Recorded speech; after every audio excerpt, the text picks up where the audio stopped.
Welcome to the Reformist Podcast. Bicara tentang policy reform, salah satu model yang paling sering dipakai adalah unit khusus gitu ya, yang diisi oleh orang-orang profesional yang dideploy untuk menyelesaikan sebuah permasalahan spesifik.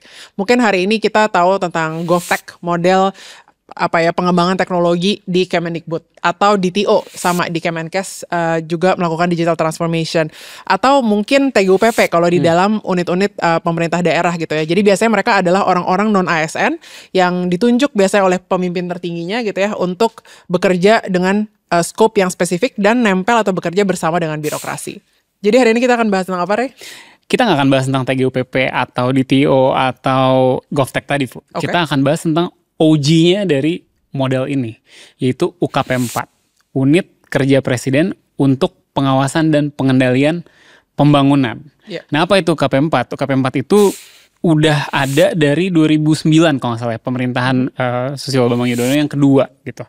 Dan ini kemudian menjadi model nih yang kemudian direplikasi di banyak kementerian lembaga, banyak Pemda-Pemda yang lain gitu. Dan kita hari ini akan coba kulik-kulik tentang itu. Udah agak lama, tapi kita mungkin coba perdalam gimana sih di dalamnya UKP 4 itu dan kenapa it works gitu. Ya, dan kita pengen banget angkat tentang UKP 4 ini karena mungkin untuk banyak teman-teman hari ini gitu yang nggak mengikuti kebijakan publik dari lama gitu, nggak ada karena nggak ada sosial media pada saat itu gitu ya, mungkin bahasan atau pemahaman terkait dengan UKP 4 ini masih terbatas banget gitu. Padahal UKP 4 was the heart and the soul of many policy reforms that took place during SBY era gitu ya. Jadi di set sebagai unit yang benar-benar khusus, kayak almost like its own special forces gitu ya, nempel langsung ke presiden, dan jiwa atau soulnya itu dipegang oleh salah satu mungkin tokoh policy reform yang jadi model atau role model untuk banyak orang, yaitu Pak Kuntoro Mangkusubroto almarhum gitu ya. Kita pengen banget angkat ini dan langsung dari salah satu tim core-nya di dalamnya. Kita undang hari ini ke The Reformist Podcast Mas Yanuar Nugroho. Beliau adalah asisten ahli kepala di UKP 4 saat itu, dan mungkin nama yang sudah sangat familiar lah ya buat teman-teman yang banyak terlibat di kebijakan publik. Yes, dan mungkin lebih spesifik lagi saat itu juga beliau megang beberapa inisiatif kunci kayak Open Government Indonesia, kemudian juga proses asal-usul MDGs atau SDGs hari ini, dan banyak hal lain yang tentu akan menarik untuk teman-teman semua. Yes, langsung aja kita ngobrol dengan Mas Yanuar. Yanuar Nugroho.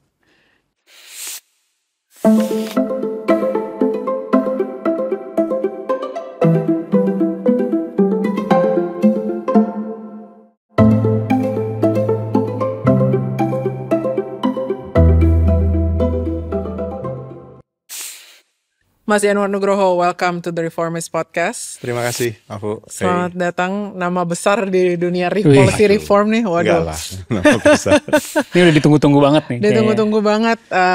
Mas Yan ini latar belakang awalnya mungkin akademisi justru, tapi semakin tidak bisa menahan pesona policy reform. Jadi makin masuk. Sebelumnya aktivis loh. Oh benar ya, aktivis, akademisi. Baru masuk ke pemerintahan. Baru masuk ke pemerintahan. Lengkap ya? Setelah ini sekarang udah gak di pemerintahan lagi. Oh, udah gak di pemerintahan. Nah, kita mau mundur Mas ke 2009 dulu.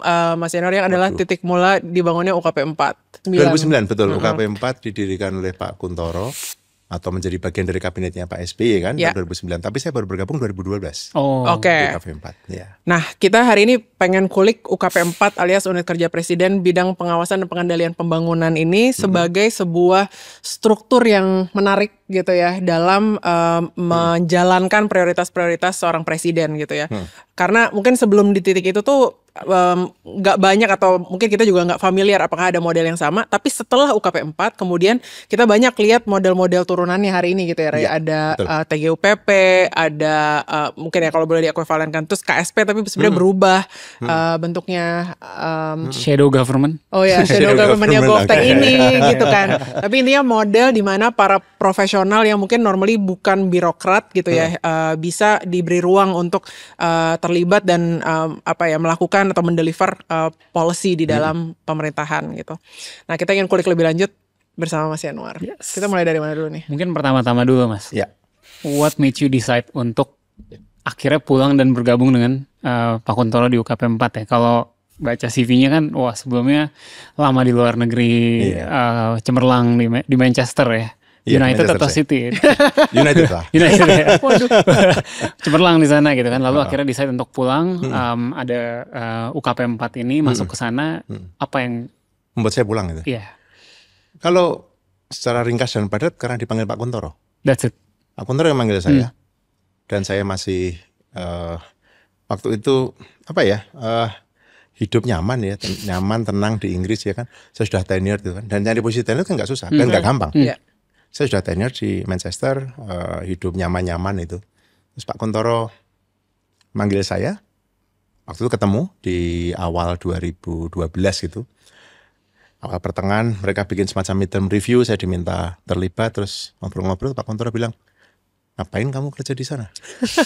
Itu kan, itu pertanyaan dia yang bagi gue ini, wah ini, udah kamu pulang sini aja. Tapi lalu dia bilang gini, kamu saya beri kesempatan deh untuk benerin negara ini. Tapi saya nggak bisa gaji kamu. Itu kan. Serius dia ngomong gitu. Saya nggak bisa memberi kamu gaji segede gajimu di Inggris. Tapi kamu saya beri kesempatan benerin negara ini. Jadi mikir gitu kan. Karena saya kepingin pulang memang. Jadi ceritanya itu agak lama sebelumnya. Setelah saya selesai PhD, saya sudah submit tapi saya belum viva. Viva itu ujian oral gitu kan. Saya pengen pulang, tapi ditolak-tolak. Seriously. Saya nggak tahu saya udah pernah ceritain atau belum ke kalian, tapi saya mau ke kampus, nggak usah nyebut nama kampus ya, nanti nggak enak, nanti dikira pencemaran nama baik. Tapi anggapnya sebuah kampus perguruan tinggi negeri di kota besar gitu kan. Kota Depok? Tiga. Kota Depok atau kota mana? Atau Jogja. Atau Jogja. Yang pertama menolak saya karena saya menolak dengan sangat halus. Kan saya bilang saya punya S3 inovasi gitu, terus saya diminta, kok bisa ngajar kalkulus? Terus gimana coba? Yang kedua bingung, inovasi itu di sosiologi, di teknik atau di ekonomi gitu. Terus yang ketiga bilang, kamu nggak bisa ngajar di sini karena S1-mu dari ITB. Kaget juga saya kan. Pertama kalinya seumur hidup lulusan ITB itu liability ternyata. bukan sesuatu yang itu. Jadi pengen pulang lama. Maka ketika Pak Kuntoro mengatakan, kamu saya beri kesempatan untuk benerin negara ini, respon pertama saya adalah iya. Dan saya nggak ngitung yang lain-lain.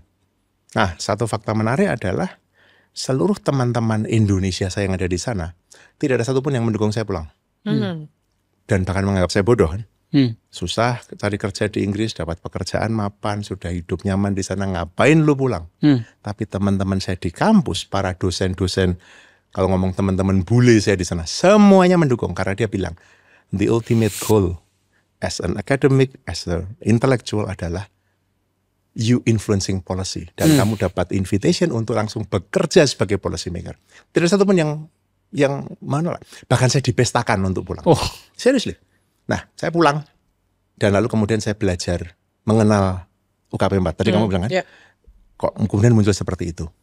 Cerita tentang UKP 4. Kemudian setelah saya refleksi, dan saya beruntung Pak Kuntoro itu seorang mentor yang sangat baik menurut saya, Pak almarhum Pak Kuntoro itu. Dan dia menceritakan mengapa dia membuat UKP 4.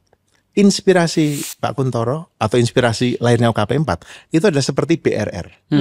Jadi kalau mundur dulu ke BRR dari cerita Pak Kuntoro, kemudian ini yang saya konsepkan atau bukan saya konsepkan apa namanya. Ini saya abstraksikan ketika saya diminta kemudian menceritakan itu. BRR itu adalah manifestasi dari apa yang disebut dengan delivery unit.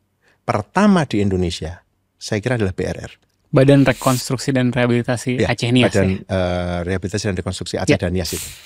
Itu badan itu miliknya pemerintah, bekerja untuk pemerintah, tetapi diisi orang-orang non-pemerintah, orang-orang profesional, reporting to the government, tapi mendapatkan seluruh mandat pemerintah untuk garap. Itu yang saya pahami. Dan Pak Kun kemudian ketika Pak SBY melihat itu sukses dan Pak SBY meminta Pak Kun terlibat di dalam kabinet, apa namanya lupa saya, kabinet 2009-2014 itu namanya apa, di kabinetnya Pak SBY itu UKP 4 adalah the first official menurut saya delivery unit miliknya pemerintah. Maka terjemahan UKP 4, unit kerja presiden bidang pengawasan dan pengendalian pembangunan, terjemahnya adalah President's Delivery Unit for Development Monitoring and Oversight. Itulah official delivery unit pertama. Dalam proses, Pak Kun cerita ke saya bahwa dia itu kenal dan dia tahu Michael Barber. Hmm. Langsung ingatan saya lompat balik waktu saya di Inggris. Michael Barber itu adalah penasehatnya Tony Blair yang membuat delivery unit pertama di dunia di Inggris. Namanya PMDU, Prime Minister Delivery Unit. Dia masuk ke pemerintahnya Tony Blair, dia rombak kabinetnya Tony Blair, menginjeksi kabinetnya, mengubah cara kerja birokrasinya, berubahlah seluruh kinerja kabinetnya Tony Blair itu. Demikian efektifnya. Dan ketika dia ditanya, apa indikator keberhasilan PMDU? Dia mengatakan, ketika PMDU tidak perlu lagi. Itu indikatornya. Karena kalau masih butuh PMDU, berarti birokrasinya belum jalan baik. Ya. Dia dapat gelar Sir loh dari Ratu Inggris. Ada bukunya kalau mau baca, namanya Deliverology 101. Beli. Ada di Amazon. Nah, memahami itu Pak Kun cerita, saya oh sebenarnya ini adalah delivery unit. Miliknya presiden, miliknya pemerintah, dipimpin oleh orang setingkat menteri, tetapi bodinya bukan PNS. Mengapa? Karena etos kerjanya berbeda. Pak Kun itu ya, ini kalau saya cerita di UKP 4, strukturnya itu ada yang namanya core team. Core team ini isinya kalau saya tidak salah hitung itu 26 orang. Jadi Pak Kun sebagai menteri, staf langsung itu cuma 26 orang ini. Ada 6 deputi tapi tidak ada kedeputian. Kedeputian itu gini, saya deputi 1, kamu stafku, staf kedeputian 1 gitu. Terus kamu deputi 2, siapa lagi staf kedeputian 2. Jadi staf itu report ke kamu. Nggak ada di UKP 4. Adanya? Deputinya ada 6, stafnya itu report ke semua. Penugasnya matrix. The real matrix. Itu waktu di tempatnya UKP 4 itu. Kayaknya kalau saya nggak salah, saya orang ke-26 itu. Orang terakhir yang direkrut Pak Kun 2012 saya pulang ke Indonesia. Setelah core team, ini ada yang namanya tim satelit. Kalau saya tidak salah ingat 150, 120 yang mengerjakan proyek. Uniknya, core team dan Pak Kuntoro ini bekerja di sebuah ruangan namanya war room. Akses yang satelit tidak bisa masuk. Di ruangan itu ya hanya kami ber-26 dan Pak Kuntoro yang bisa mengakses. Dan orang-orang yang diizinkan oleh Pak Kun mengakses. Tapi cara bekerja kantor itu nggak ada namanya cubicle, nggak ada, meja terbuka, semua orang tahu. Dan kalau misalnya kita sama-sama staff itu ya, terus ditanya Pak Kun, kamu tahu nggak dia sedang ngapain? Kalau saya menjawab saya tidak tahu gitu, dihabisin itu. Nggak ada cerita, orang tidak tahu satu sama lain. Dan Pak Kun mengatakan begini, kita minta kementerian menghapus silo-silo itu, ya kan? Jangan bekerja terkotak-kotak. Nggak ada gunanya kalau kita kerja dalam silo, maka nggak ada cubicle. Dan duduknya digeser, nggak ada orang duduk nyaman itu PW kan posisi enak di situ setiap hari, nggak ada. 3 hari dia nggak pindah, dipindah Pak Kun, duduk pindah kamu meja sana, pindah kamu meja sana gitu. Isinya meja-meja gitu, kebayang ya ceritanya. Tapi ada satu hal yang menurut saya penting untuk saya share, terutama ke sorry saya tidak malah saya terlalu tua untuk kalian gitu. Tapi bagi saya kalau wisdom ini mungkin baik ya. Ini agak sombong dikit ya, kan saya sudah juga punya nama ya balik Indonesia itu kan ya. Saya dulu sempat jadi dosen terbaik di Inggris, saya nulis mana-mana kan. Saya masuk KP 4.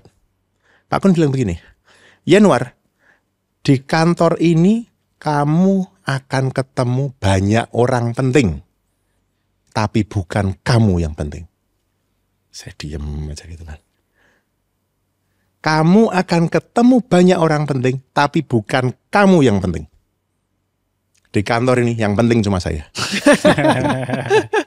Saya mikir, iya Pak. Saya mikir gitu kan. Tapi kemudian lama saya menyadari, being around orang penting, kamu akan langsung punya false feeling, kamu ikut-ikutan penting, ya nggak?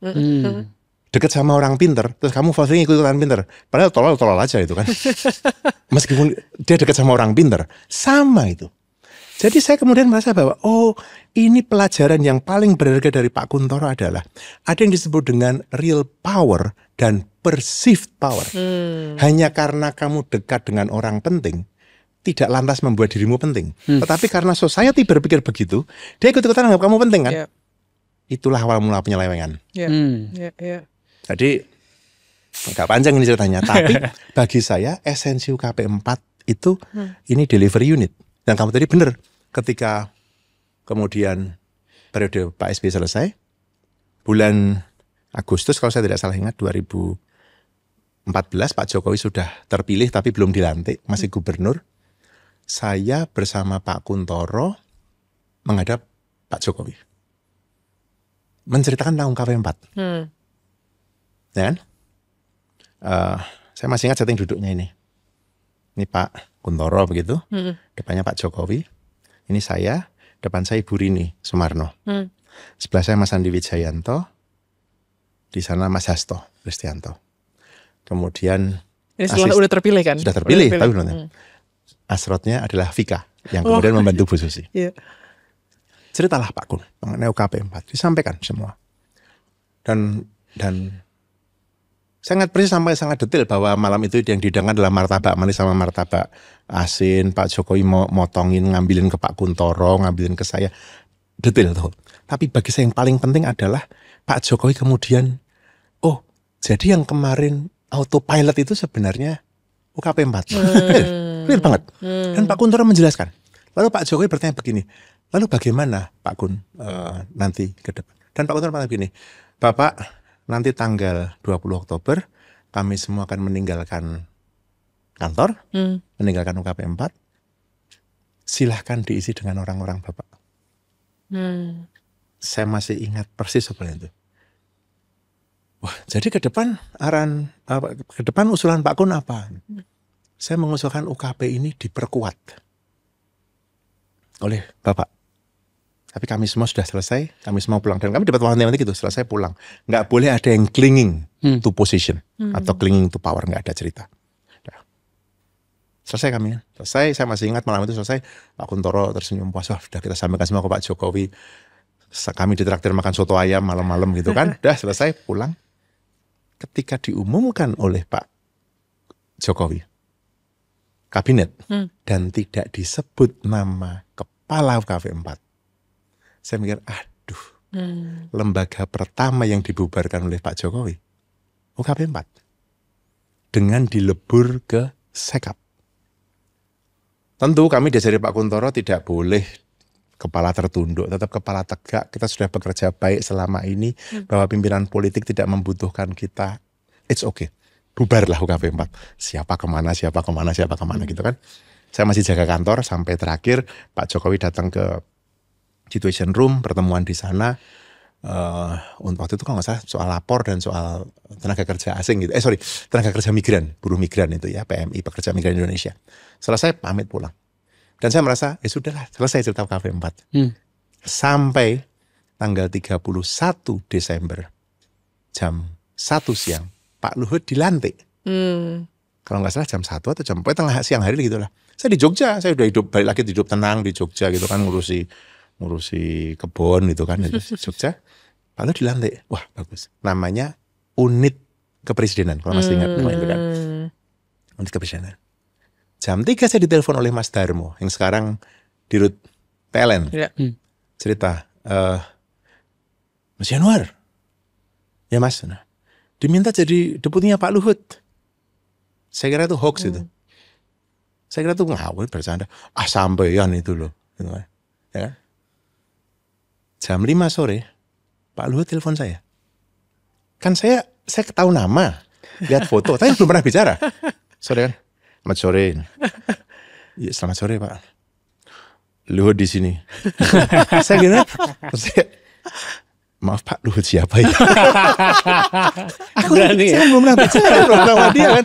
Ya sekarang saya nggak berani lah gitu. Maaf Pak, Luhut siapa ya? Luhut Binsar Panjaitan ini. Waduh, saya kan, iya Pak. No. Itu hari Kamis itu kalau saya kan, tanggal 31 Desember. Nanti Senin ke kantor ya. Siapa? Padahal itu Senin pertama setelah tahun baru. Nggak ada tiket pesawat ekonomi dari Jogja Jakarta. Saya bisnis kelas itu ke Jakarta. Dipanggil Pak Luhut itu kan. Saya pikir bukan hoax ini, ternyata saya diminta jadi deputi. Lalu kemudian cerita tadi KSP. Syukurlah kemudian KSP mengikuti model UKP 4. Saya cerita ke Pak Luhut, ya sudah kita coba segala macam itu. Dan kemudian menurut saya model itu kemudian berkembang karena banyak menurut saya murid-muridnya Pak Kuntoro kan. Bu Susi Satgas 115 itu delivery unit juga. KSP delivery unit. Bahkan setelah itu ketika proses-proses yang kemudian saya ikut terlibat mendorong Afu dan Ray. Seperti misalnya sekretariat satu data, sekretariat satu peta. Yeah. Itu menggunakan model delivery unit. Ada yang menyebut kalau nggak salah dari konsultan mana begitu ya. Model ini nggak unik karena di bisnis ada namanya PMO, Yeah. Project Management Office. Apapun namanya, yang jelas ini pembelajarannya, refleksi saya adalah kita tidak bisa sampai saat ini ya, atau belum bisa mengandalkan kinerja birokrasi. Karena birokrasi kita masih underperform barangkali, masih lambat, belum tergerak untuk, ini kan doing last mile ya. Yeah. Kamu buat kebijakan itu di ujung sini. Implementasi, tapi yang ujung last mile-nya adalah ketika kamu bilang bantuan sosial, itu si Pak Kromo yang tinggal di Gunung Kidul di sana itu terima nggak duitnya gitu. Ngerti nggak? Yeah. Last mile. Dan pentingnya mengapa namanya delivery unit, karena dia mesti mendeliver sampai ke last mile itu. Nah, menurut saya, refleksi saya, adanya delivery unit atau model PMO ini sebenarnya satu sisi tentu baik untuk ngeboost kinerja pemerintahan. Tapi sisi yang lain ini indikasi bahwa birokrasinya itu belum optimum. Dan saya ingat kata-kata Michael Barber, apa indikator birokrasi kita bagus? Ketika sudah tidak butuh delivery unit. Sekarang Ketika masih sudah butuh. tidak butuh. Karena birokrasi sudah bisa bekerja gitu. So, kepanjangan saya yang jawab pertanyaan yang nomor 1 tadi. Udah, perfect. Selesainya nanti malam ini kita. Gimana? Gitu. Ya Seru pemirsa sampai di sini. Udah selesai satu jawaban aja menjawab semua.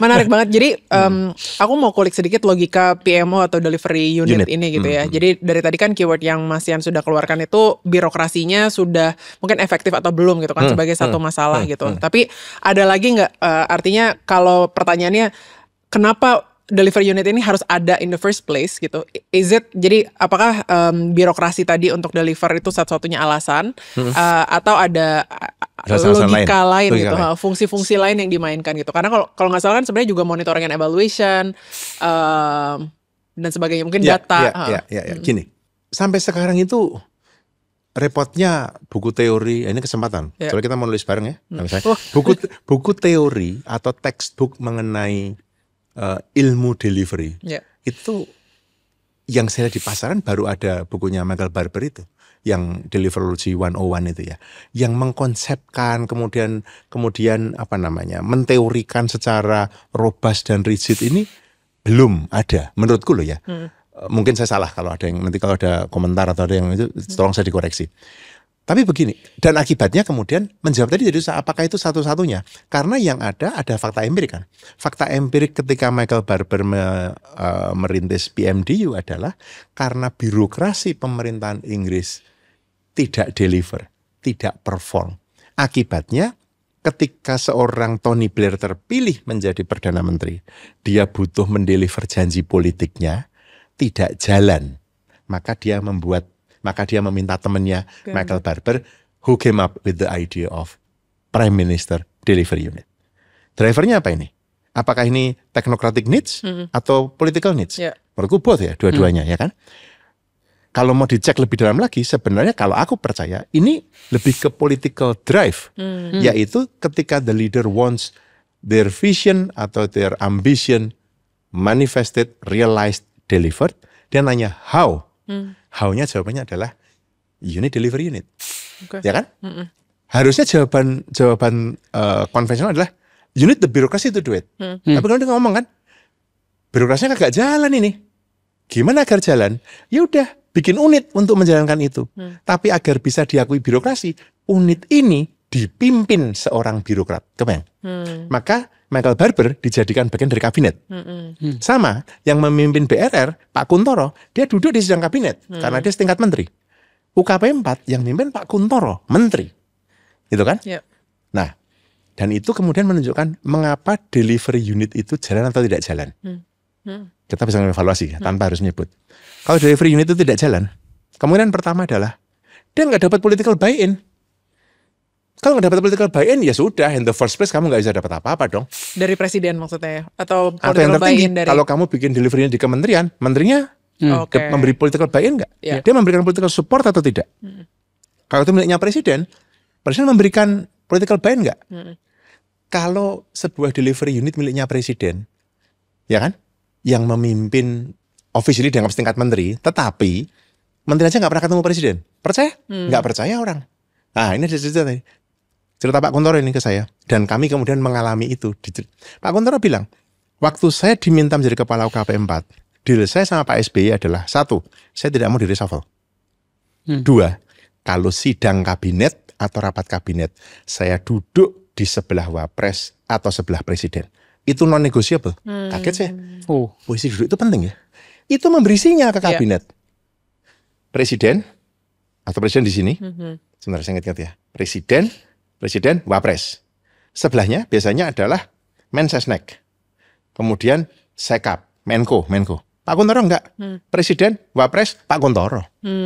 Itu memberi sinyal jelas ke kabinet bahwa the head of delivery unit get full political support.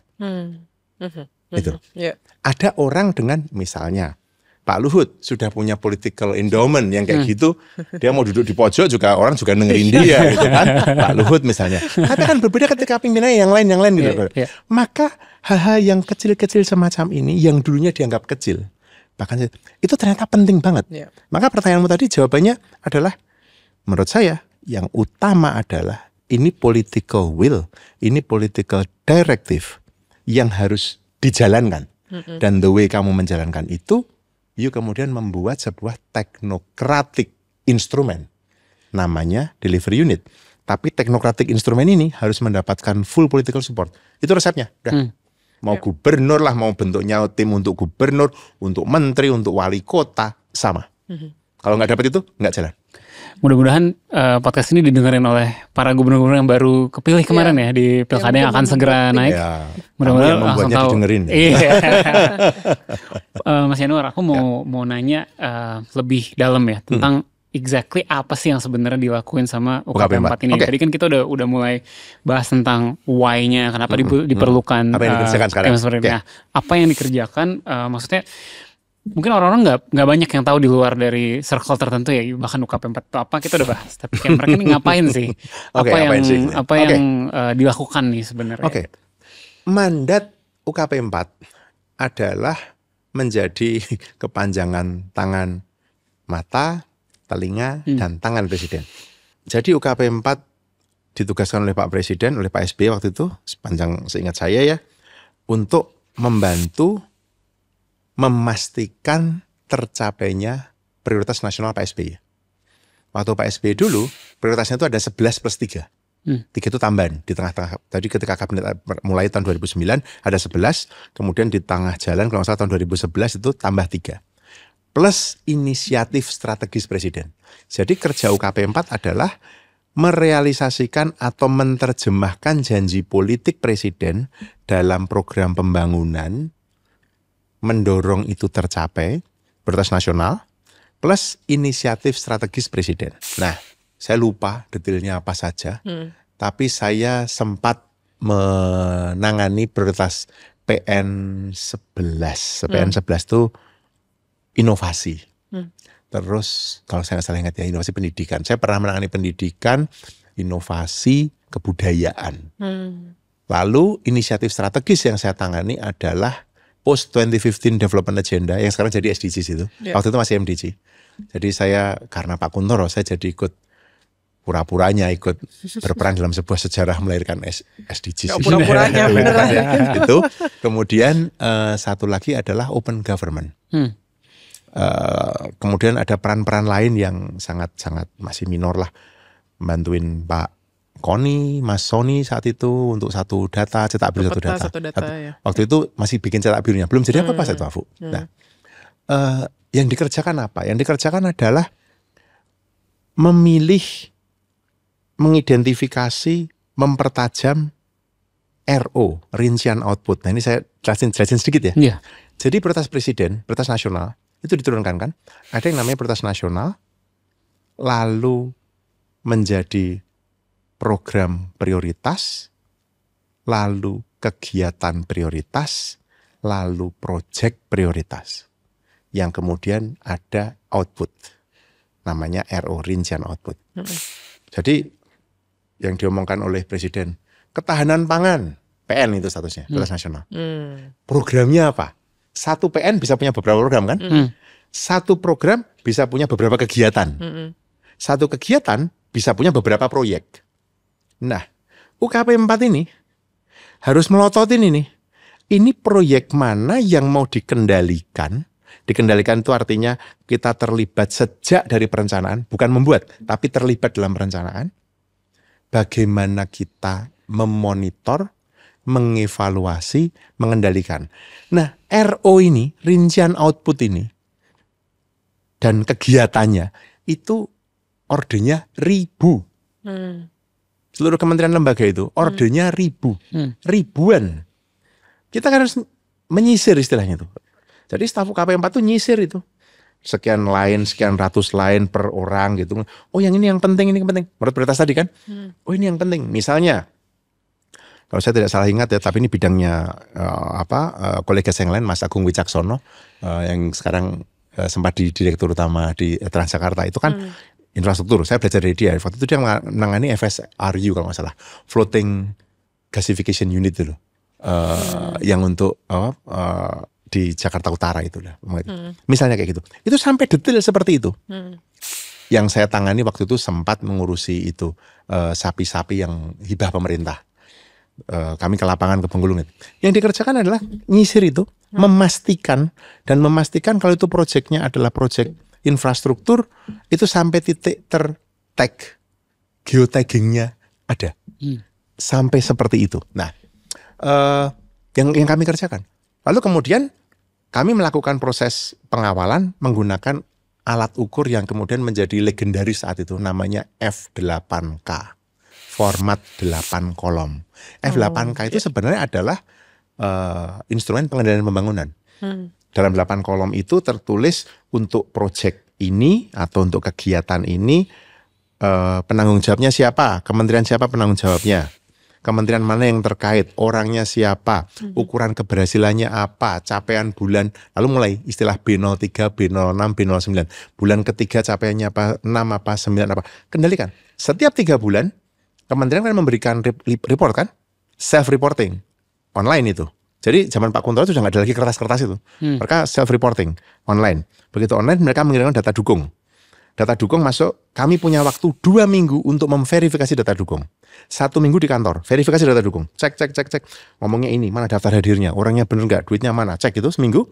Seminggu berikutnya ke lapangan, in situ namanya, zaman UKP 4. Sekarang namanya Verlab, verifikasi lapangan. In situ, datang ke lapangan, ngecek.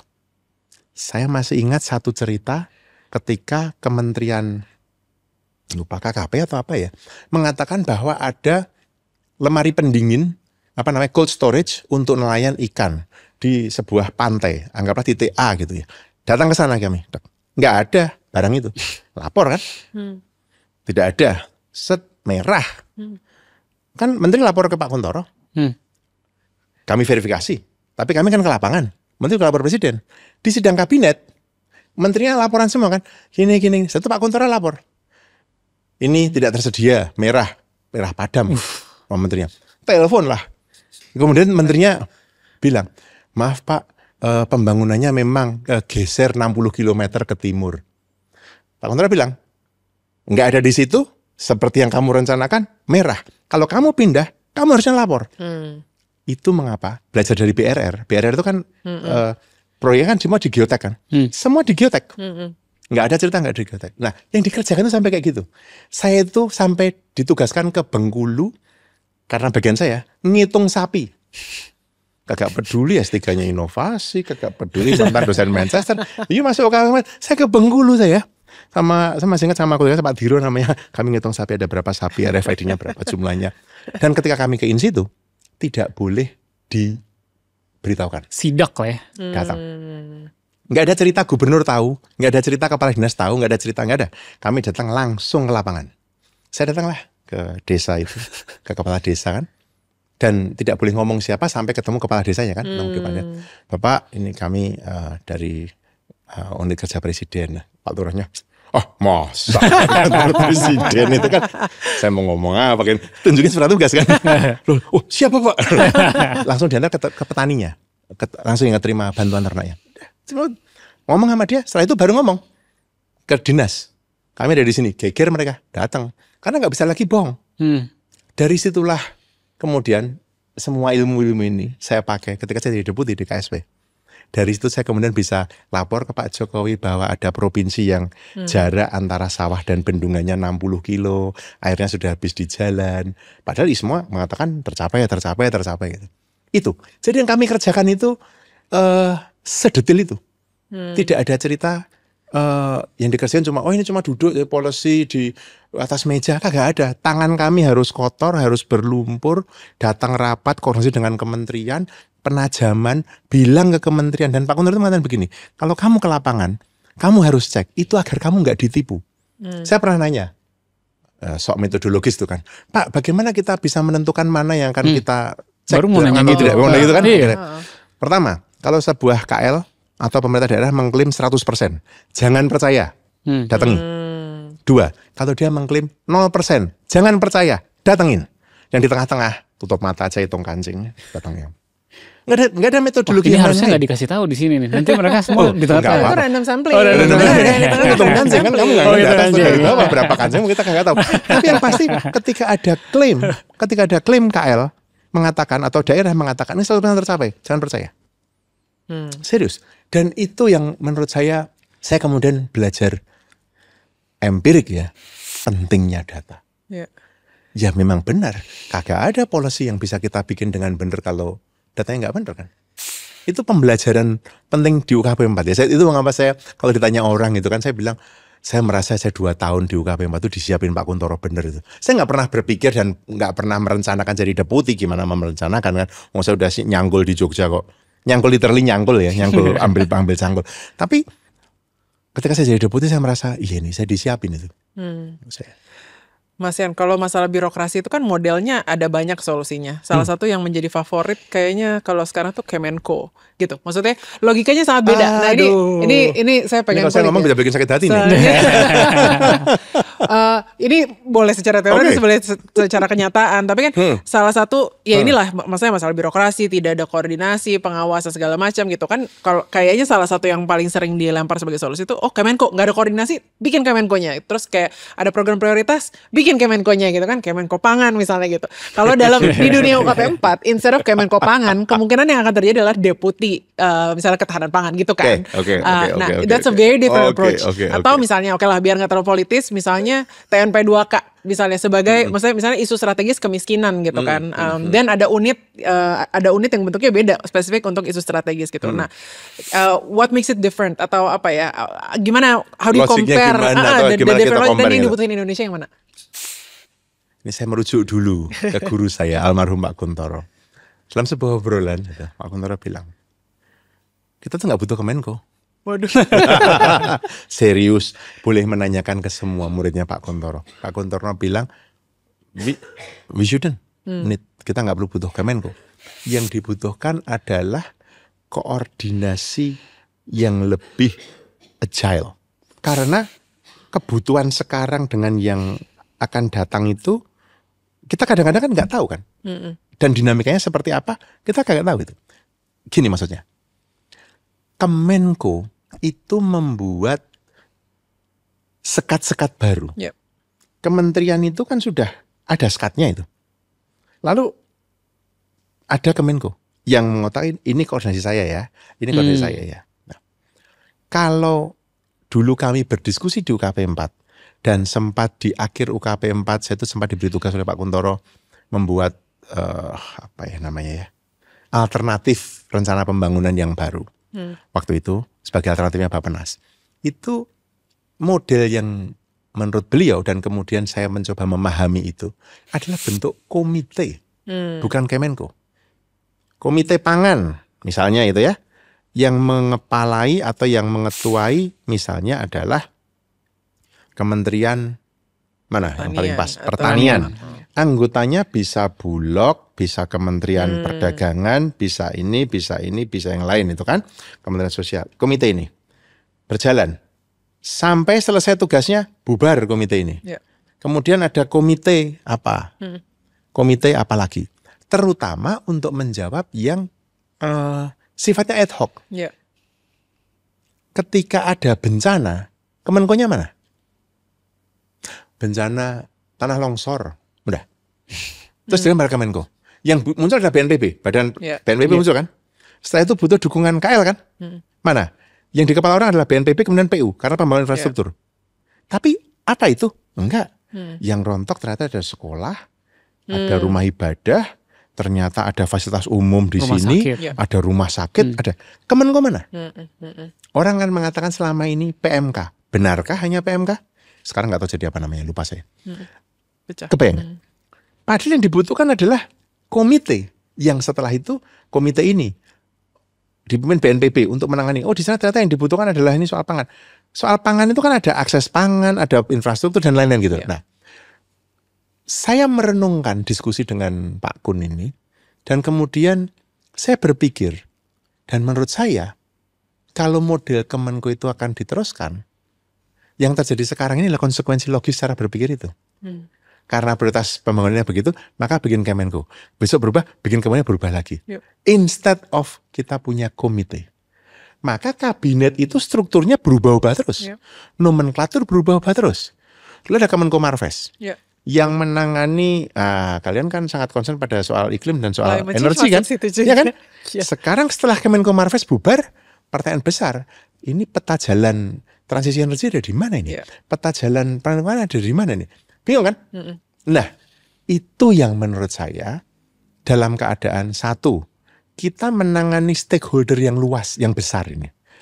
Dalam cakupan seluas ini dengan isu spektrumnya sekaya ini, kita itu perlu model pemerintahan yang agile. Kita perlu model pemerintahan yang lincah bergerak. Kalau bolak-balik gonta-ganti, kita tahu loh ongkos ganti itu. Dan ini saya tidak hanya curcol di kanal kalian deh, saya sudah nulis di koran, saya bilang ini di awal kabinet, you memperbesar kabinet seperti ini, kabinet ini akan lame duck 6 bulan sampai setahun, nggak akan deliver. I hate when I'm right ya, seriously. Tapi tell me what's going on sekarang ini. Maksud saya itu loh ya, kepengen. Jadi menurut saya untuk menangani negara sebesar ini dengan rakyat sebanyak ini dengan masalah sekompleks ini, kita butuh kabinet yang bukan hanya profesional dan cerdas ya, tapi yang strukturnya itu agile, cepat beradaptasi sana sini. Dan menurut saya kalau kita masih bicara soal tadi semacam delivery unit, kita mesti berani mengakui ya birokrasi kita belum bisa deliver. Itu mengapa kita butuh delivery unit. Tapi bukan hanya itu solusinya. Maka birokrasinya mesti ditata itu loh. Mesti diperbaiki, dibuat lebih profesional. Menurut saya, ini tugas, ini kan manajemen talenta ASN, ini kan triumvirat antara Pan RB, BKN sama LAN ini. Pan RB bikin polisinya, BKN itu kayak biro HR-nya itu kan human resource di perusahaan itu kan, sementara LAN ini kan yang ngurusi training-trainingnya kan, capacity building-nya itu. Itu mesti dimodernkan. Kalau nggak bisa. Tantangannya gede banget itu. Mas, aku mau nanya lagi balik tentang UKP itu sendiri. Gitu kan. Tadi kita udah banyak bahas kayak mereka melakukan apa aja gitu kan, bahkan sampai ke lapangan segala macam. But how do we measure effectiveness atau suksesnya si unit kerja presiden sendiri? Mungkin tadi Mas Yanuar sempat nyebut kalau kata Michael Barber tadi sampai itu bubar itu. Sampai bubar ternyata bubar karena politik bukan karena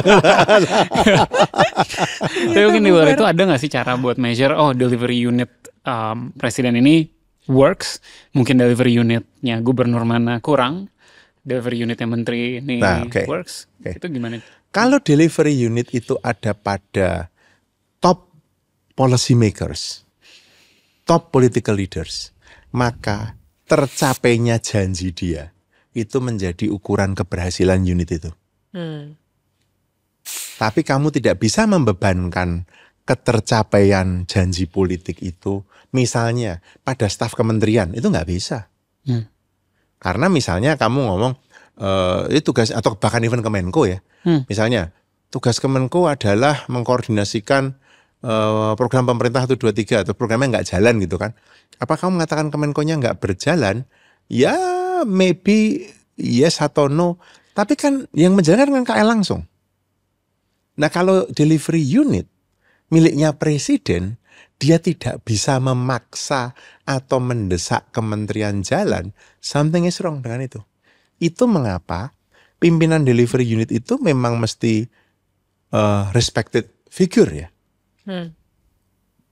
Itu mengapa saya bilang pemilihan Pak Kuntoro oleh Pak SBY itu pilihan yang menurut saya tepat. Dia sipil tapi tegas, dia mendapatkan respect, orang pay respect ke dia karena dia, dan ditegur Pak Kuntoro itu orang udah mikir berkali-kali gitu kan. Menteri juga mikir gitu kan. Jadi dan figur Pak Kuntoro ini kan figur yang mendapatkan respect karena kemampuan teknokratik, tapi juga punya political endowment meskipun dia bukan orang partai. Itu loh yang. Nah, jadi memang benar lembaga seperti kantor staf presiden misalnya, atau lembaga-lembaga yang punya fungsi seperti itu memang mesti dipimpin oleh orang-orang yang mendapatkan respect. Kalau nggak jalan. Jadi ketika tadi kamu bilang apa ya tadi pertanyaan tadi? Gimana measure suksesnya? Measure suksesnya. Yeah. The success of delivery unitnya presiden adalah ketika janji presiden delivered. Maka memonitor UKP 4 waktu itu jelas saja. Dan Pak Kuntoro bisa dengan jelas mengatakan ini tercapai, ini enggak, ini tercapai sekian persen, ini. Dan itu penanggung jawabnya tadi yang kena. Dan kami sebagai penanggung jawab, kami nggak boleh selamanya loh ya. Jadi tahun ini saya jadi penanggung jawab ini, tahun depan saya digeser. Tujuannya adalah agar kita ngerti, well-rounded, ngerti isu-isu yang lain. Dan membuat kita kemudian tidak vested. Kamu kan bisa mengembangkan interestmu kan, dan punya kepentinganmu di situ kan, bukan interest dalam konten terkait, tapi tidak karena kamu ngurusi selama ini pendidikan, terus kemudian kamu jadi attach ke situ. Pengennya itu deliver gitu. Dibuang, nggak bisa. Ketika orang datang, lu ngapain setahun kemarin kok cuma kayak gini gitu kan? Itu membantu banget. Jadi sekali lagi ukuran keberhasilan delivery unit adalah apa yang dijanjikan bohirnya delivery unit itu tercapai. Kalau delivery unitnya gubernur, maka janji gubernur tercapai atau enggak. Kalau delivery unitnya menteri, maka tugas menteri itu tercapai atau enggak, terpenuhi atau enggak. Kalau delivery unitnya presiden, janji politik presiden terpenuhi atau enggak. Jadi kamu gampang besok menilai keberhasilan atau kegagalan KSP besok misalnya. Janjinya ini, Astacita 1, 2, 3, 4, 5, 6, 7, 8. 1 tercapai enggak? Bisa mengatakan bahwa ya ini gagal, gitu. Atau ini berhasil. Gitu. Ya, Astacita tuh sebenarnya langsung 8 kedeputian tuh sebenarnya kalau diturunin ya berarti. Aku pengen geser 8 kedeputian dari mana itu? Enggak, maksudnya kalau 8 di dunia Kemenko makanya maksudnya ya. kalau dalam dunia, kalau UKP 4 masih ada gitu maksudnya. Kalau nah, aku sekarang pengen geser ke topik yang pertama rekrutmen, yang kedua public acceptance. Jadi banyak dari aku nih magang juga masih UKP 4, tapi kita belum kenal pada saat itu, bantuin open government sebenarnya bareng Mbak Ayu kan, sama Butara ya waktu itu ya. Sama Butara, terus juga maksudnya banyak orang-orang yang terlibat di UKP 4 itu tadi ya profesional, mungkin sebelumnya come from very respected background dan atau karir juga gitu. Ada yang dari macam-macam, tapi mungkin manajemen consulting lah, akademisi lah, dan sebagainya. Dan mereka semua universally tertarik, maksudnya bisa pindah jalur atau kayak benar-benar ini untuk masuk ke UKP 4 gitu kan. Dan dari banyak cerita tuh kan Pak Kuntoro handpicked every single person, apalagi yang core team dan segala macam itu. Yang 26 itu langsung Pak Kuntoro itu. Langsung Pak Kuntoro yang rekrutkan. Jadi on this recruitment part, apa currency utama yang menyatukan either kayak kriteria yang dicari Pak Kuntoro, kemudian juga di dalamnya seperti apa. Nah, tapi yang menarik ke nomor 2-nya itu sebenarnya adalah dan public acceptance-nya gimana.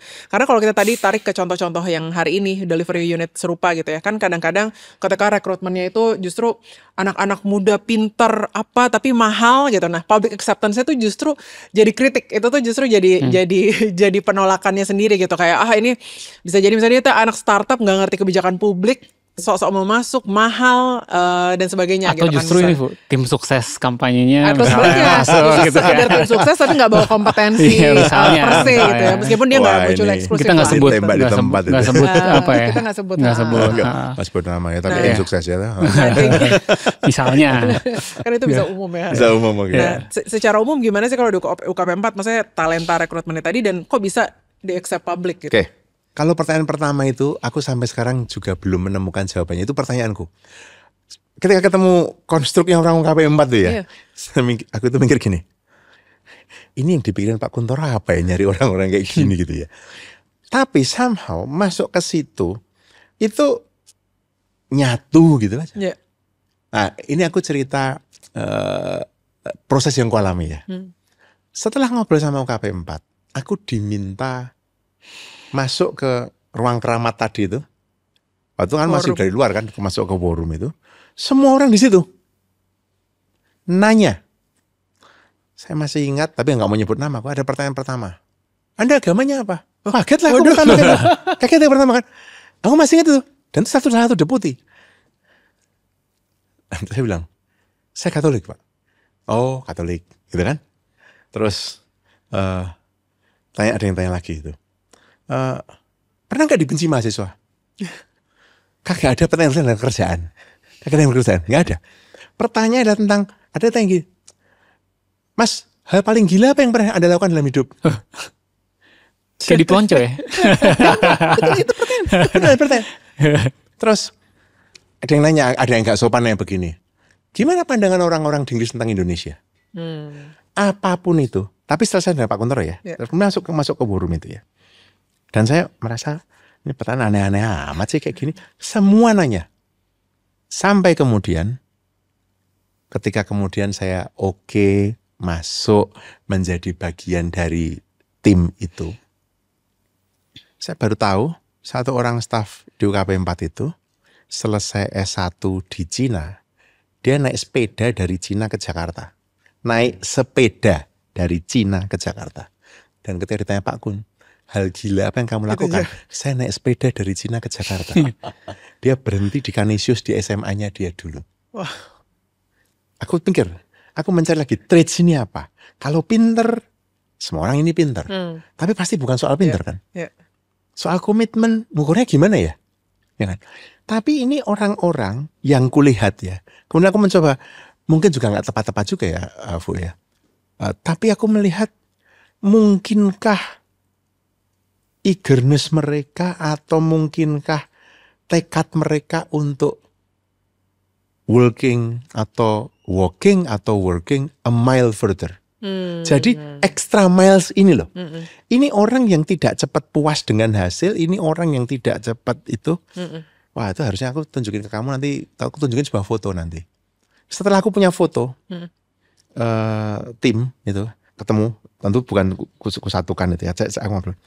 Aku melihat. Dan kemudian ini pembicaraan sangat personal dengan Pak Kuntoro. Pak Kun, gimana sih Pak Kun nyari orang-orang ini? Kamu tahu jawab Pak Kun apa? Kamu lihat mata mereka. Itu luar dugaanku itu. Iya. Baru kulihat. Aku baru ngeh.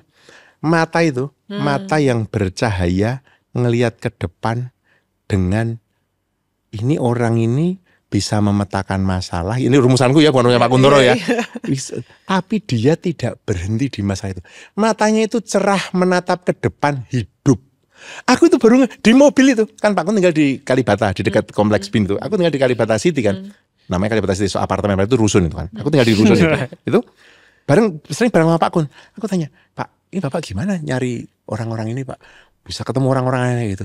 Tawa, wah gini, oh, kamu gak pernah diajari kan Romo. Dan begitu saya tahu Katolik, dia manggil itu Romo gitu. Terus lihat mata mereka. Lihat mata. Aku lalu satu hari aku pernah kulihatin semua orang matanya kayak apa, ini matanya kayak apa gitu. Itu menurutku hint yang paling penting. Dia tidak mencari atau tidak hanya mencari intellectuality atau intellectual capacity yang gimana, tapi orang ini mau bekerja ekstra. Kasarnya bisa digencet gitu. Dan tidak cengeng.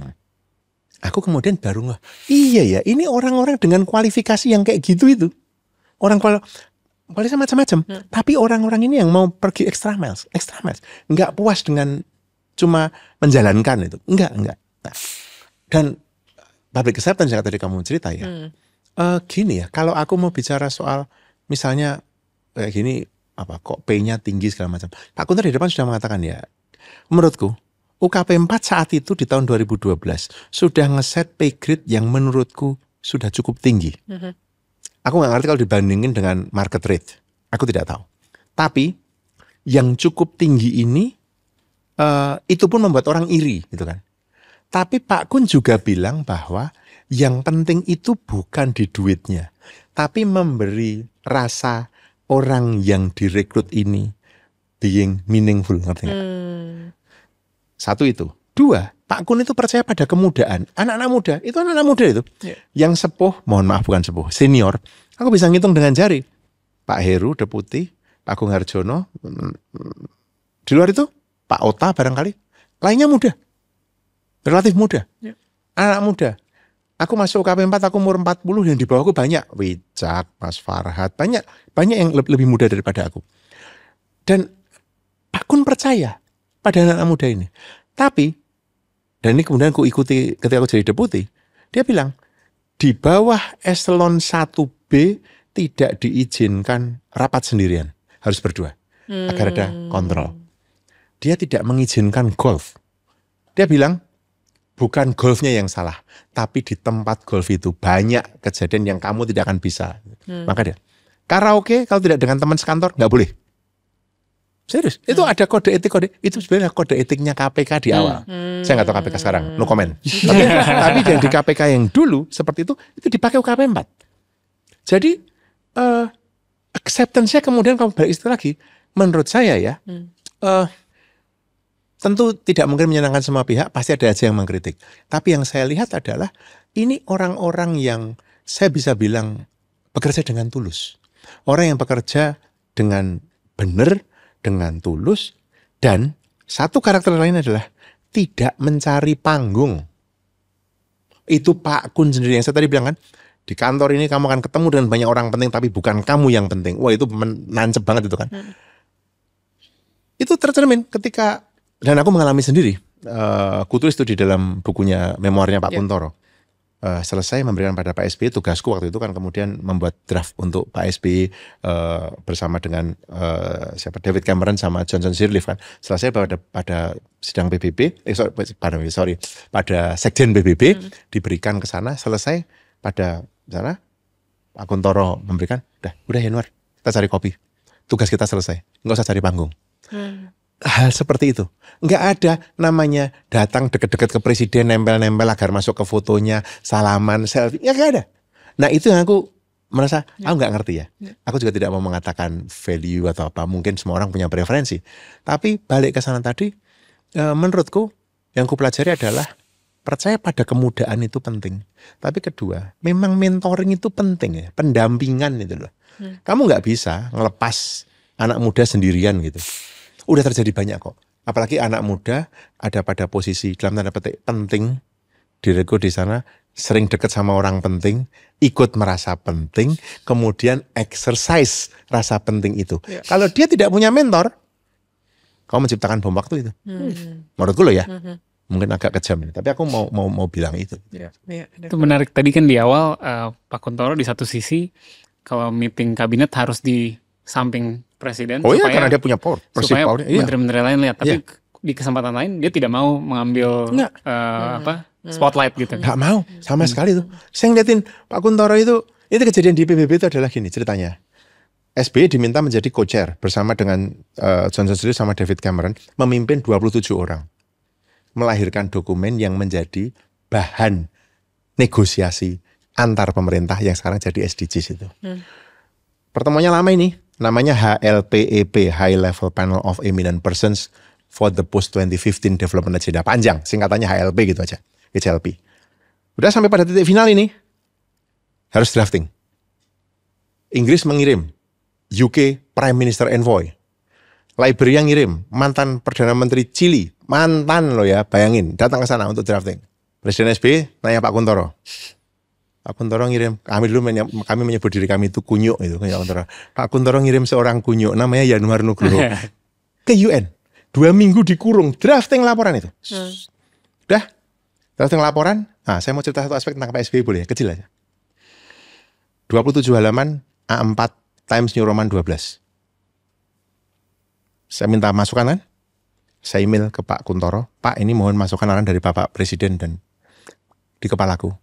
Pak Kuntoro yang akan membalas, Pak Kuntoro yang akan telepon. Gini Yanuar, Presiden mintanya begini-begini. Di kepalaku, aku antisipasi. Enggak, aku salah.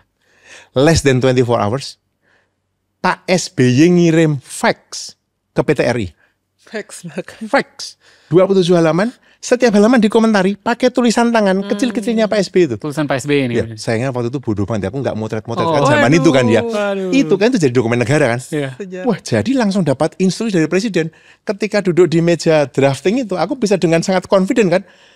This is the directive from the capital, directly from the president. Terpaksa ngikuti semua. Presiden minta apa kayak gitu. Selesai, Pak Presiden datang kan, diserahkan laporan kan. Kami lapor kepada Pak SBY dulu. Bapak, ini laporannya begini, kami serahkan kepada Pak SBY. Baik, terima kasih. Nanti saya didampingi di dalam sidang ya. Baik Pak, kami dampingi. Selesai, salaman, Pak Kuntoro. Yan, dah cari kopi kita. Gak usah, hindari ya wartawan tuh. Gak usah cari panggung ngapain. Pak Kuntoro, dia orang di belakang itu. Nggak, biarkan menteri lain yang mau foto-foto. Itu loh yang maksud saya. Itu quality of a leader. Yang aku lihat sekarang ini, orang mau nempel-nempel aja agar muncul di frame. Berarti kalau Pak SBY, I read what I sign. Waduh, terus gitu. Enggak, gini. Dalam hal itu gini, setiap pemimpin itu punya style yang berbeda. Aku hanya mau bilang, aku tidak membandingkan ya. Aku bekerja untuk Pak Jokowi 5 tahun loh ya, jangan lupa. Dan bahkan 5 tahun setelahnya meskipun nggak di pemerintahan, tetap aja bekerja untuk pemerintah ya kan. Itu dua tipe leadership yang berbeda. Yang satu memang sangat detail, memang seorang intelektual yang membaca. Yang satu lagi intuitif itu kan yang bekerja. Jadi dari dua hal itu memang dari dua orang yang berbeda. Aku belajar dua hal yang berbeda juga gitu aja. Mas, aku mau nanya challenges-nya nih. Obviously pasti nggak mudah gitu ya untuk bisa segitunya ke lembaga-lembaga lain gitu, walaupun memang punya mandat gitu, dari presiden. What were the challenges dalam 5+ tahun di sana gitu ya, yang paling beratnya gitu? Yang paling berat. Kalau tadi aku bilang public challenge, public acceptance kan. Kalau aku adalah bureaucratic acceptance. Karena kemudian dianggap anak emas ya kan. Ini lembaga apa langsung nempel ke presiden. Apalagi, nah sekarang mau bilang ini tantangan tentang anak-anak muda tadi. Dianggap anak-anak muda songong, sok tahu, datang ke rapat. Kalau UKP 4 ini anak baru kemarin sore sudah sok tahu kayak gitu-gitu. Itu tantangan, harus diakui. Dan satu sisi, saya paham mengapa Pak Kuntoro itu, misalnya begini ya, ada anak muda masuk karena market rate-nya segitu, kalau dia tidak disetarakan dengan eselon 3 atau eselon 2, dia nggak bisa digaji segitu. Kalau dia nggak digaji, Pak Kuntoro itu bukan diem. Pak Kuntoro itu paham rebutan talent di luar itu. Maka kan dia itu memberikan offer yang menurutku tidak jelek. Even untuk beberapa level yang junior itu bagus banget itu. Instead of kamu masuk ke kayak consulting company yang gede, kamu masuk ke UKP 4, gajimu bisa sama atau lebih gede malah itu kan. Tapi penyetaraan ke eselon 3 atau eselon 2 itu kan sesuatu yang membuat apa ya? Di sini birokrat ini yang butuh waktu 15 tahun ini untuk jadi kasubdit atau butuh waktu 20 tahun ini untuk jadi direktur atau jadi deputi. Ini anak kemarin sore ini, umur juga belum 30, kebayang. Nah, itu pentingnya, dan kemudian Pak Kuntoro tidak pernah bilang eksplisit atau para deputi yang lain, tapi kemudian ini refleksiku dari pembelajaranku adalah, oh itu mengapa ketika yang junior tadi ikut rapat, mesti didamping yang lebih senior. Bukan hanya untuk kepentingan mentoring, tetapi untuk mendapatkan buy-in dari KL. Karena kasarnya begini, meskipun itu anak muda, kalau dia di rapat nggak didengerin, anak muda itu mengadu dalam tanda petik ke Pak Kuntoro akan bertindak kan. Jadi orang-orang itu yang ditakuti, misalnya ini ada depan ya Bu ya, kamu anak muda itu kan, atau kamu dari anak muda gitu kan. KL itu mikirnya, bukan anak muda, di belakang anak muda itu ada Pak Kuntoro, ngerti nggak? Nah, satu sisi itu bisa menjadi advantage, kamu didengarkan. Sisi yang lain kemudian, ini challenge yang kamu pertanyakan tadi. Jadi bukan public acceptance, tapi political acceptance malah bagus banget, political acceptance. Tetapi bureaucratic acceptance itu menjadi tantangan terbesar menurutku waktu itu. Makanya yang dikatakan Pak Kuntoro adalah, kamu jangan sombong, kamu harus ngerti unggah-ungguh, ngerti birokrasi. Itu yang membuat aku belajar ya, dalam arti begini, ketika ketemu deputi yang lain, kita yang lebih menawarkan, misalnya bagaimana kalau kami yang menghadap, datang kayak gitu. Ini bukan soal ego. sayang sekali aku sering lihat kayak gitu ya, karena mentang-mentang karena istana yang mengundang atau istana gitu, orang datang ke istana. Nggak ada salahnya kok seorang deputi kepala staf presiden itu yang datang ke KL kayak gitu, atau yang datang kemana begitu. Dan itu aku kepingin, justru yang kulihat mestinya seperti itu. Jadi challenge itu bukan tidak bisa di-tackle, sangat bisa. Tapi kalau kamu bertanya, memang genuine challenge-nya adalah seluruh delivery unit. Nanti sama, kalau kamu punya di level gubernur kan, nanti pasti Bapeda kan, loh ini siapa ini? Struktur sekda kan bertanya ini siapa ini? Kalau kamu misalnya, siapa tahu kamu ditarik oleh Mas Pram itu ya, kerja kamu di DKI gitu misalnya gitu ya, ngurusi gitu. Hal pertama adalah, menurut aku gimana pun juga humility itu penting ya. Bukan humility, humbleness ya. Lebih tepat itu ya. Kerendahan hati untuk, ya aku ini bagian dari birokrasi. Meskipun aku bukan birokrat. Itu loh. Itu yang menurut aku penting banget. Aku Apalagi mau, ini udah sejam gak kerasa ya. Oh, Jadi iya, aku sudah pertanyaan sejam ya. terakhir. Nggak tahu, Dari udah aku sejam ini. satu pertanyaan terakhir yang mungkin lebih forward looking, Mas Yan. Jadi dari tadi kan kita sama-sama sepakat di awal bahwa memang delivery unit itu relevan hanya sampai di titik birokrasinya sendiri bisa berfungsi dengan baik gitu kan.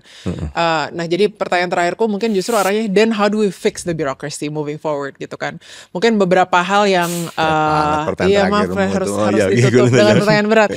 Tapi maksudnya beberapa reform dalam konteks birokrasi yang lebih long term gitu ya, yang udah mulai dibuka kan, misalnya eselon 1 yang boleh ditunjuk dari luar, terus dari kemarin diisi dari luar, kemudian juga banyak diskusi apakah eselon 2-3 pun di dalam kementeriannya sendiri prosesnya bisa lebih berbasis merit. Artinya sebenarnya kan bukan tentang dari luar atau dari dalam ya. Sebenarnya kan semangatnya membawa talenta yang tepat untuk mungkin problems yang perlu di-solve dan memberikan ruang fleksibilitas untuk talenta-talenta yang tepat tersebut untuk masuk. Baik kadang-kadang juga dari dalam kementeriannya misalnya. Apakah itu cukup atau bahkan dari konteks rekrutmen CPNS atau apapun itu gitu. How do you see the big picture reform birokrasi? Kalau aku melihatnya begini. Akar masalah dari, tentu saja ini sangat menyederhanakan ya, tapi aku mengambil risiko itu. Akar masalah dari keruwetan birokrasi kita ini adalah karena pakai bahasa kekinian, manajemen talenta ASN-nya nggak jalan. Udah, itu jawaban yang sangat lugas saja. Di dalam manajemen talenta ini kan ada beberapa aspek. Aspek pertama rekrutmen.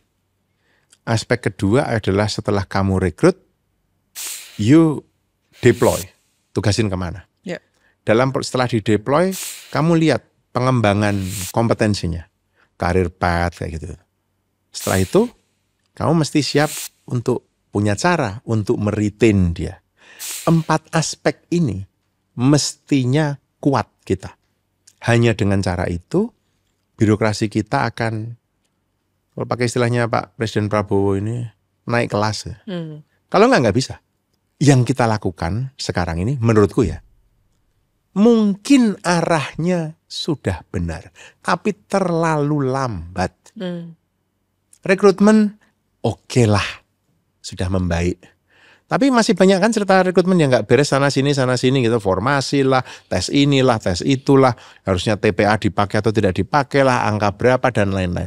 Tapi arah memperbaiki rekrutmen ke arah yang sifatnya lebih ke sistem merit ini, menurutku sudah membaik ini. Berkaitan dengan ini juga pada pengisian pos-pos yang kamu bilang tadi. Dulu kan ini pos-pos tradisional, artinya diisi oleh mereka dari dalam organik karir. Maka ketika pos yang harusnya tradisional itu dibuka untuk umum bisa apply. Satu sisi ini penyegaran birokrasi, sisi yang lain ini resah ini. Gila, ini aku udah nunggu 30 tahun untuk jadi deputi, gagal gara-gara ada ponaannya siapa jadi, misalnya kayak gitu. Kebayang ya? Masih mending kalau itu benar-benar orangnya pinter, tapi ternyata orangnya kagak bisa ngapa-ngapain, kayak gitu-gitu. Kalau tidak di-maintain dengan baik yang disebut dengan open recruitment ini akan mendemoralisasi seluruh struktur di ASN ini atau di PNS ini. 2, deployment. Deployment itu menempatkan orang yang tepat pada posisi yang tepat dan dibutuhkan. Dalam istilah birokrasi namanya formasi. Kementerian apa butuh formasi berapa, diisi orang seperti apa. Bisakah kamu bayangkan kalau kementerian misalnya Komdigi atau Kominfo itu ternyata bukan diisi oleh orang yang mengerti soal digital. Atau bisa kamu bayangkan misalnya pemerintah daerah Provinsi Kalimantan Timur yang mainly dari pertambangan kayak gitu, tapi tidak ada orang yang ahli pertambangan di sana. Contoh itu. Ini yang kedua. Karena ini berkaitan dengan pemetaan kebutuhan. Nah, kita mestinya punya mapping ini. Occupational map ini. Mana butuh apa, berapa banyak. Ini kita belum. Jauh. Yang ada cuma formasi dibuka sekian orang, kemudian siapa boleh mendaftar. Kayak gitu-gitu. Hanya kayak itu, belum. Ketiga, pengembangan karir. Petanya jelas nggak? Kamu berapa lama bisa naik pangkat? Dari 3A ke 3B, 3B ke 3C. Aku kalau ketemu PNS, kan selalu aku usil kan, termasuk yang di bootcampnya Think Polisi kan aku tanya kan, ini soal PNS ini siapa? Kalian statusnya sudah istilahnya kan S-melon. Kalian S-melon atau umbi-umbian? Umbi-umbian Pak. Aku tanya, berapa umurmu? 28, 2 ini, berapa? Aku tanya, umur 45 tahun kalian bisa 4C atau enggak? Terdiam itu kelas itu. Diam. Aku bilang, kalau kamu mau serius, umur 45 tahun kamu mesti bisa 4C. Mengapa 4C? Karena 4C kamu bisa bidding sebagai deputi atau sebagai dirjen. Karir saja mereka nggak ngerti. Peta karirnya itu loh. Bu, kapan, mengapa begini, gimana dia bisa kalau begitu kalau saya mengambil S2 di sini saya bisa begini. Ini enggak. Jadi yang namanya karir development, dia butuh training apa selama trajektorinya itu enggak benar-benar ada. Ditambah untuk meretain, kita kagak punya model single salary. Nggak ada kan single salary. Akibatnya kita ngerti ada Kementerian Sultan, ada Kementerian Jelata. Jadi kasta-kasta kan. Udah ngomong aja apa adanya. Lalu kamu mengharapkan kita ASN kita siap menuju Indonesia emas. Kagak mungkin lah. Yang benar saja. Nah, jadi kalau kita mau di 4 level manajemen talenta ini, 4 aspek ini memang perlu dirombak. Memang perlu dirombak. Kalau kita nggak mau merombak ke situ, kamu dapat apa-apa. Ada orang mengatakan bahwa nggak bisa dong ASN itu kan ASN itu bagian dari pengabdian. No, that's not fair. Kalau kamu bekerja di sektor swasta, tujuanmu mencari uang. Terus kamu kerja untuk pemerintah itu pengabdian. Ya enggak lah, sama-sama untuk mencari uang. Cuma bagaimana caranya itu kan. Nah, itu yang menurutku kita mesti melakukan itu. Di negara maju ada free entry free exit kan. Di negara maju. Kamu boleh di level ini, saya mau keluar, saya masuk swasta dulu kerja 3 tahun, lalu masuk lagi. Bisa, kita kan nggak bisa. Kalau kamu keluar ya keluar, masuk ya masuk. Kejauhan barangkali kalau aku ngomong free entry free exit gitu ya. Kejauhan. Tapi masih ngomong aja dulu deh di talenta ASN-nya ini. Nah, itu mengapa ini bukan hanya soal pertumbuhan ekonomi 8%, nggak tahu lah itu ilusi atau nggak tahu lah, obsesi atau nggak mau komentar itu. Tapi sudah pasti aspek penting menjadi negara maju itu adalah kalau pemerintahannya maju. Pemerintahan yang maju ini hanya bisa terwujud kalau yang menggerakkan pemerintahan ini maju. Maka kalau aku ditanya Indonesia Emas tercapai atau tidak, aku selalu bahas itu. Coba kamu pikir sendiri. Coba kamu pikir sendiri sekarang. Kalau birokrasinya kayak kita yang sekarang ini, udah kamu tutup mata, kamu bayangin aja lah. Kamu ke kantor mana, kamu diperlakukan apa. Percayakah kamu dalam 20 tahun kita akan jadi Indonesia Emas? Kalau perak bisa atau perunggu. Tapi itu ya, itu refleksi gue. Jadi dan itu pertanyaan balik tadi yang tanya kamu tadi mengapa pulang tadi kan? Aneh ya, karena semerawut ini. Tapi aku tuh cinta banget itu area ini gitu. Gak pernah aku ada habis-habisnya dorong, ayo dong jadi birokrat yang lebih pinter. Ayo dong pakai evidence. Itu kan bolak-balik kita ngomong evidence based policy itu udah berapa tahun? Kukira sampai ntar anakku udah punya anak lagi kali. Kita masih akan ngomongin kayak gitu. Tapi ya nggak apa-apa. Itu yang bagiku. Mengapa aku nggak pernah menyesal pulang? Gitu. Thank you Mas Yanuar. Thank you. Ini udah berapa sejam lebih? Ya? Lebih dikit ya. Jam lebih. Sorry Sejam agak lebih. panjang. Ya. Enggak, memang harus panjang biar dapat draftnya. Tapi makasih banyak Mas Yanuar. Jadi Sama-sama. kurang lebihnya lebih paham tentang how UKP 4 works gitu, dan mudah-mudahan dengan ya itu tadi ya, sekarang lagi banyak gubernur-gubernur transisi, mungkin ada yang mau punya delivery unit ya, mungkin kementerian-kementerian punya delivery unit ya, kurang lebihnya ada lessons learned yang bisa diambil. Dan bisa baca tadi apa Deliverology 101 beli. Di Amazon ada. Okay. Udah nggak ada di Berry Plus ya, kamu harus beli online. Oke. Sip, thank you Mas Sama-sama. Yanuar for your time ya. Sama-sama. Sampai jumpa lagi episode berikutnya.